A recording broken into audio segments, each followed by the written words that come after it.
Okay, hello everybody, I'm back again, and this time it is for Saturday's Shays Nays Storytelling. Okay, I used random.org. I had 5 on my list. I generated, and it gave me 4. And that was Marianne Lived by Us. That's how I title my little stories. So anyway, Marianne is my 3rd cousin on my daddy's side.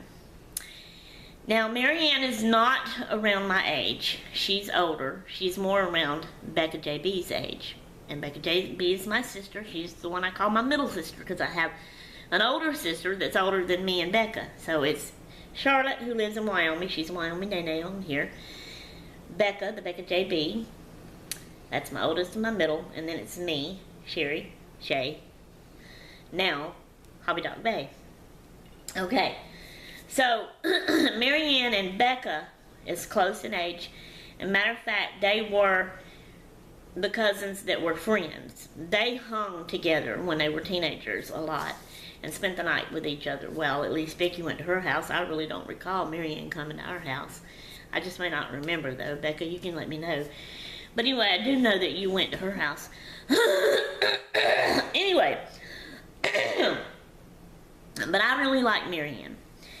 She's cool. And when I was a teenager, you know, Becky had been married a long while and lived out of town and all, but when I was a teenager, Marianne started going to the church that we went to. So me and her got close kinda and hung out together a lot.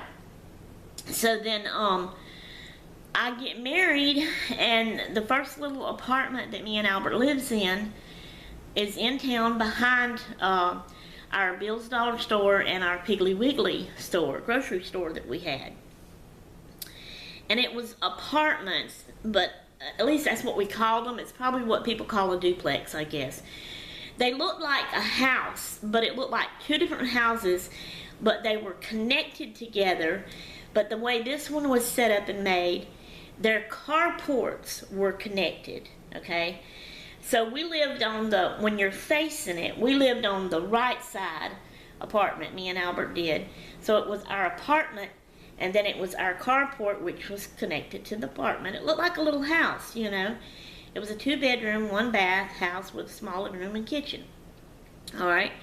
So we had our carport, and then the outside wall, what should have been the outside wall of our carport was the wall of their carport on the other one.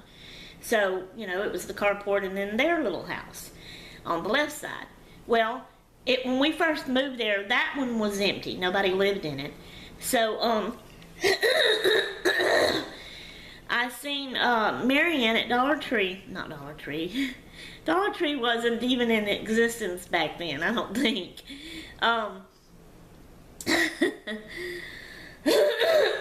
Bill's Dollar Store. I had walked, because you could walk out, when we walked out of our door into our carport, you could walk out back behind the house, and they had a fence there between the store building and the houses, but the fence was like broke down a little bit, so we could go back that way, and that's how, you know, I would just walk to, sorry to say Dollar Tree again, Bill's Dollar Store or Piggly Wiggly. So one day I had went to Bill's Dollar Store, and when I came out and was fixing to walk back, Marianne was parked right there, and she was sitting in the car. I think her husband was in the store or something.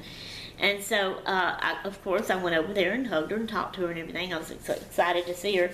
And she told me that they were looking for another place to live. And I said, oh, really? And I said, well, the apartment that me and Albert lives in is right behind here, the store. And it has one right beside it, and it is empty. And she says, oh, really? She says, okay, give me the landlord's name and number, and, you know, we'll call and find out about it. So I gave her his name, and sure enough, they got the apartment and moved in. So I had her right there beside me, and I was so excited about it. It was fun. We could go to each other's house, you know.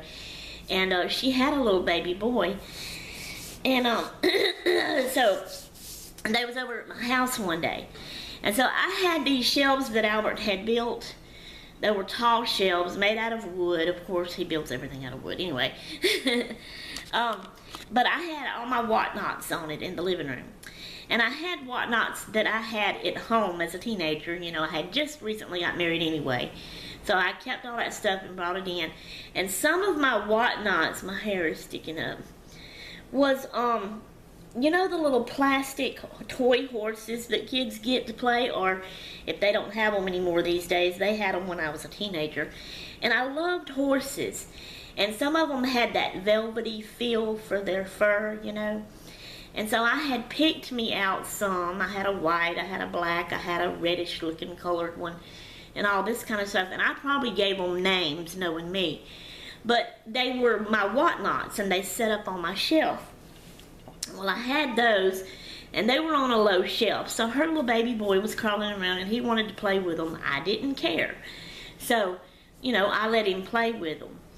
But she spoke up, and she kind of giggled. She said, Cherry, you know, when you start having babies, you're going to have to pick all this stuff up and pack it away and put it away. You're not going to be able to have all that out with the little baby. I looked at her, and I grinned. And I said, no. I said, you're wrong there, Marianne. I'm sorry, but I will not be packing up my whatnots. And I didn't either. I said, I just told her, I said, all you got to do is teach them with a spat of the hand and a no-no. And they will learn to not touch the stuff. And that is exactly what I done. I didn't pack my stuff up. When I first had the first baby, which was Elizabeth, and she was in her walker, we was in a trailer then. But I had some stuff on the coffee table, and she moved up to it in her walker.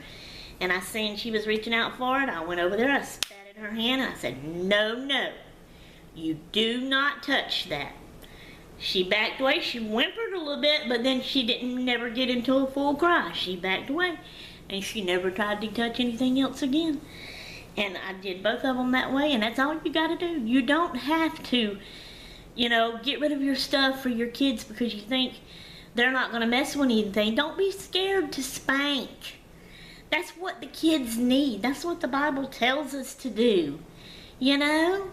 Teach them right from wrong. Don't be, oh, we can't spank. People think we're beating them up and take them away from us. Blah, blah, blah. Bull. Bull, bull, bull, bull. Spank them and teach them right. Thank you. Anyway, there you go. That's my story for today. Hope y'all enjoyed it. I am out of here until next time.